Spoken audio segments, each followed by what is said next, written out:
Habari gani mwana TV, kama ni mara yako ya kwanza tafadhali subscribe na turn on notification. Karibu katika ulimwengu wa siasa. Jina langu ni Diwa TV.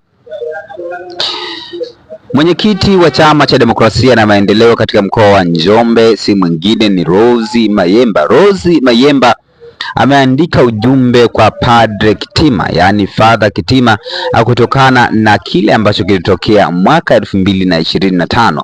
Anasema kwamba ni takriban mwaka mmoja sasa umeshapita tangu Father Kitima alipokutana na majanga pale katika makao makuu ya Katoliki pale Kurasini, ambapo makao makuu ya teki pale Kurasini, ambapo alipata shambulio na watu wasiojulikana ambapo walimjeruhi vibaya. Rose Mayemba amemwandikia ujumbe ufuatao, nanukuu: umetimiza mwaka mmoja tangu majangili walipotaka kukuua kwa sababu umekataa kuwa upande wa dhuluma.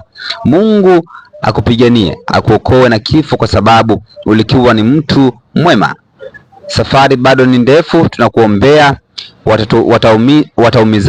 Wataumiza miili hii ya nyama, lakini roho zetu zingali mikononi mwa Mungu, hazitaangamia. Mwisho kunukuu maneno ya Rose Mayemba ambaye ni mwenyekiti wa Chama cha Demokrasia na Maendeleo Chadema katika mkoa wa Njombe. Hili ni tukio ambalo liliibua hisia za watu wengi sana, ambapo Father Kitima aliweza kushambuliwa katika makao makuu ya teki pale Kurasini, ambapo maneno yakawa ni mengi katika mitandao ya kijamii, wengi wakihusisha tukio hilo na vyombo vya dola kwamba vimehusika katika shambulio la Father Kitima. Lakini Rose Mayemba ameamua kumpa ujumbe mzito kwelikweli wa hongera Father Kitima kutokana na kujitoa kwake katika kuzungumzia masuala mbalimbali kuhusu haki na demokrasia.